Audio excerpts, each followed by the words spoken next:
Bismillahirrahmanirrahim. Assalamualaikum warahmatullahi wabarakatuh.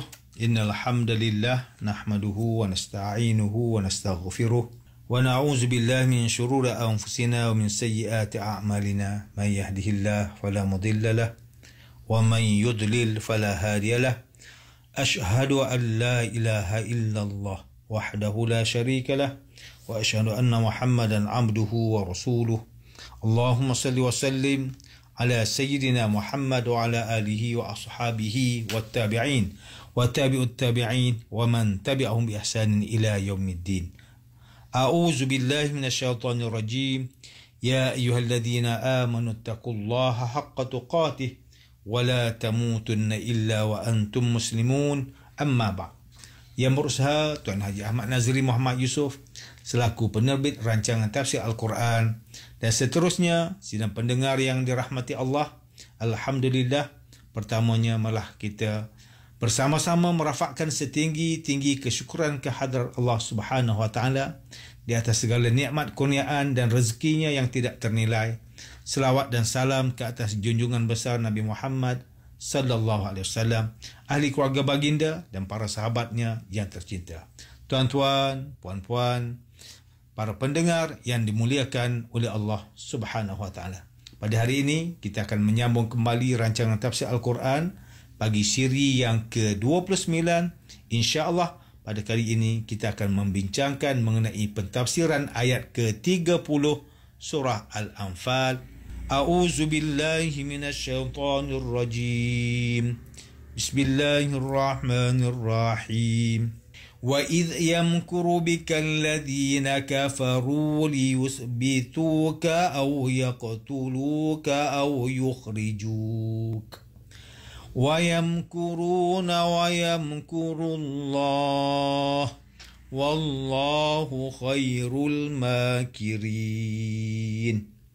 Dan ingatlah, ketika orang kafir merancang tipu daya terhadap kamu untuk menahan kamu atau membunuh kamu atau mengusir kamu, mereka merancang tipu daya dan Allah menggagalkan rancangan tipu daya mereka.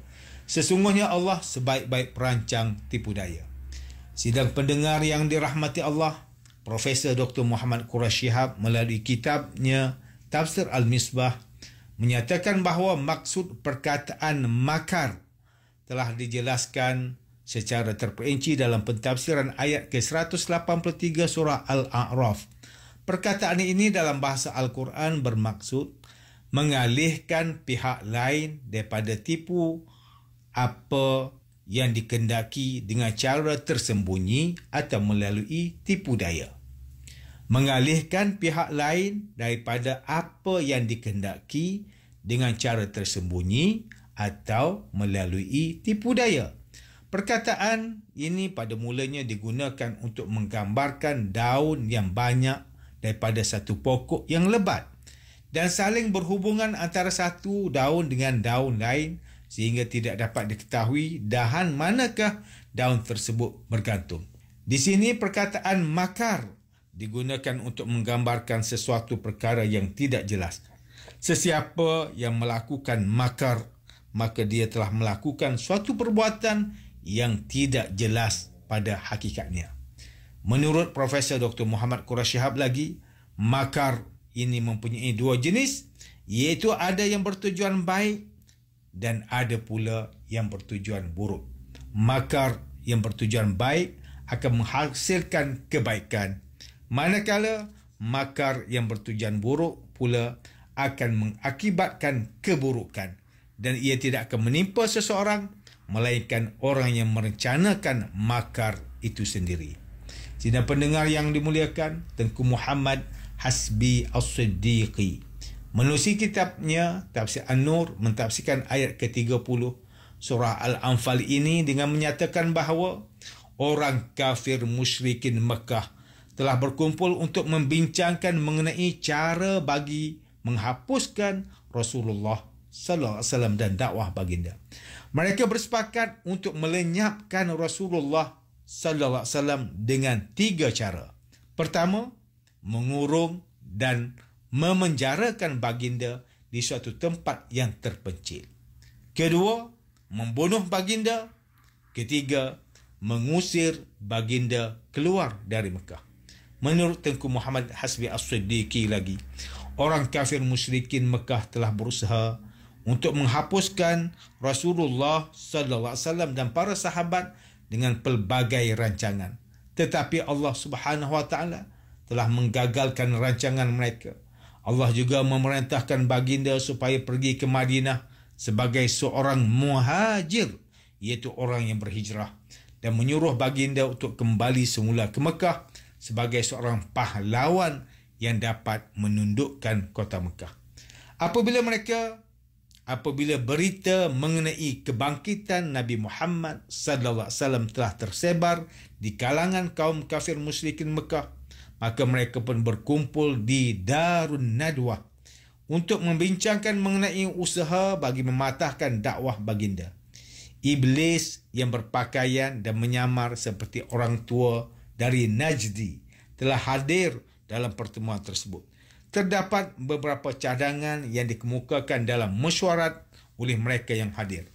Tetapi Iblis telah membantah semua cadangan tersebut kecuali cadangan yang dikemukakan oleh Abu Jahal, di mana dia mencadangkan supaya pemuda daripada setiap kabilah diberikan pedang yang tajam dan mereka bersama-sama membunuh Rasulullah sallallahu alaihi wasallam. Namun demikian, Allah telah menggagalkan rancangan mereka dengan memberitahu kepada baginda dan memerintah baginda untuk berhijrah ke Madinah bersama-sama dengan Abu Bakar As-Siddiq radhiyallahu anhu.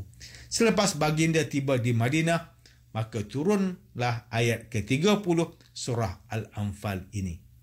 Manakala Hamka melalui kitabnya Tafsir Al-Azhar ketika mentafsirkan ayat ke-30 surah Al-Anfal ini, menjelaskan bahawa dalam peristiwa hijrah Rasulullah sallallahu alaihi wasallam ke Madinah, kita dapat melihat kegagalan tipu daya kaum kafir musyrikin Mekah, di mana mereka telah digagalkan oleh tipu daya Allah Subhanahu wa taala.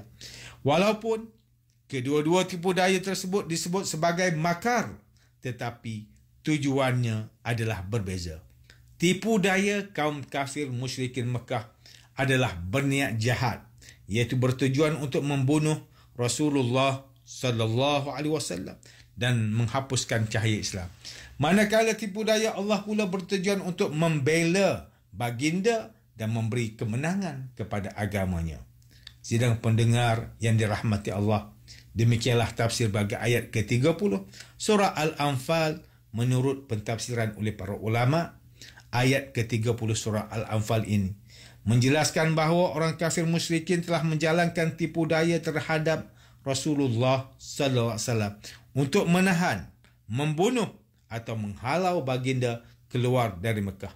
Tetapi tipu daya mereka telah digagalkan oleh Allah Subhanahu wa taala. Ini kerana Allah ialah sebaik-baik perancang yang menggagalkan tipu daya. Ayat ini juga merupakan suatu peringatan mengenai besarnya nikmat Allah Subhanahu wa taala kepada Rasulullah sallallahu alaihi wasallam ketika Allah menyelamatkan baginda daripada pakatan jahat kaum kafir musyrikin Mekah untuk mengurung, membunuh atau menghalau baginda keluar dari Mekah. Sidang pendengar yang dimuliakan, sesungguhnya Islam mengajar umatnya supaya berusaha dengan bersungguh-sungguh untuk mencapai kejayaan di dunia dan di akhirat. Termasuk dalam amalan berusaha dengan bersungguh-sungguh. Ini ialah merancang dengan teliti dan sebaik mungkin, serta berikhtiar dengan sedaya upaya bagi mencapai matlamat yang dicita-citakan. Rasulullah sallallahu alaihi wasallam bersabda, "Inna Allah azza wa jalla yuhibbu idza amila ahadukum amalan an yutqina."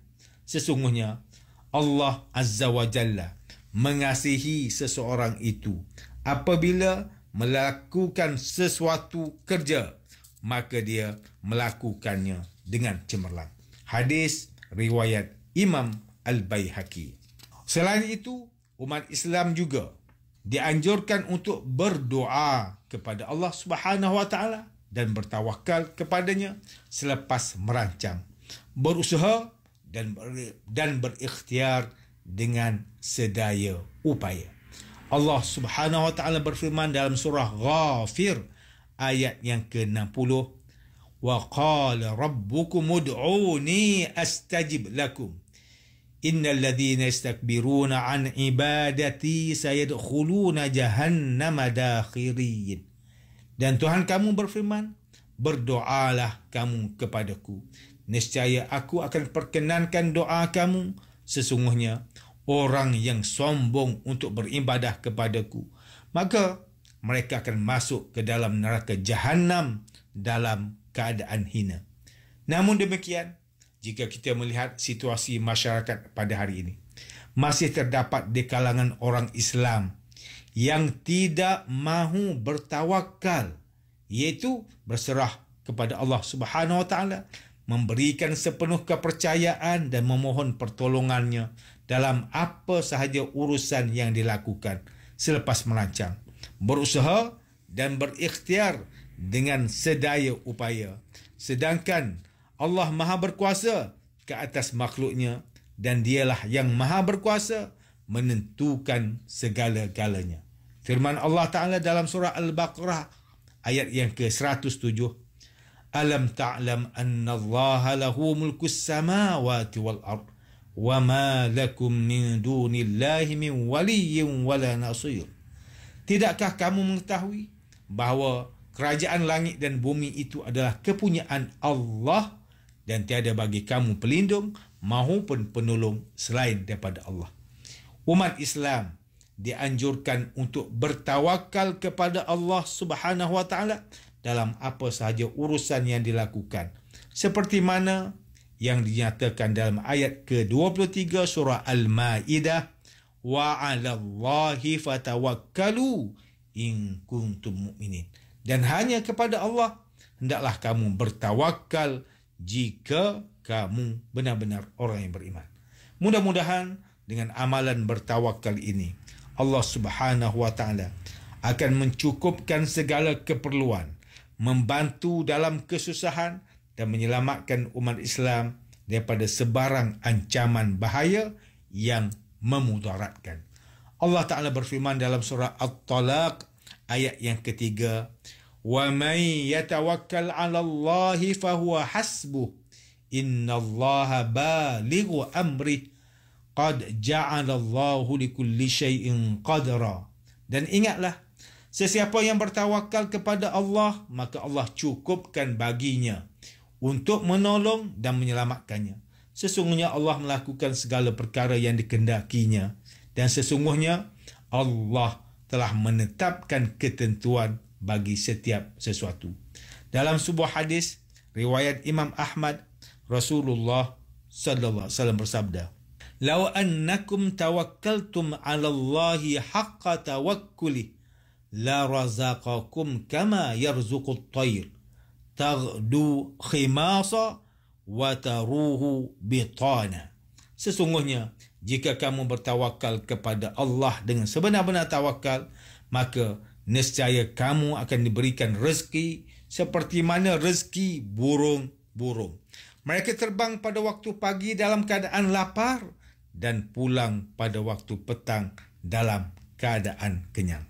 Sidang pendengar yang dirahmati Allah, antara pengajaran yang boleh kita ambil daripada tafsir ayat ke-30 surah Al-Anfal ini ialah, pertama, setiap Muslim hendaklah berusaha dengan bersungguh-sungguh, iaitu dengan merancang dan berikhtiar dengan sedaya upaya bagi mencapai matlamat yang dicita-citakan. Sesungguhnya Allah Subhanahu Wa Taala mengasihi orang beriman yang melakukan kerja dengan cemerlang. Kedua, umat Islam perlulah berdoa dan bertawakal kepada Allah selepas merancang, berusaha dan berikhtiar dengan sedaya upaya dalam segala urusan yang dilakukan. Ini kerana Allah Maha Berkuasa ke atas makhluknya dan dialah yang Maha Berkuasa menentukan segala-galanya. Sidang pendengar yang dimuliakan, sekian sahaja rancangan tafsir Al-Quran pada hari ini. Semoga kita semua mendapat manfaat daripada perbincangan ilmu ini. Insya-Allah, mudah-mudahan kita akan bertemu lagi pada siri rancangan tafsir Al-Quran yang akan datang. Wabillahi taufiq wal hidayah. Wassalamualaikum warahmatullahi wabarakatuh.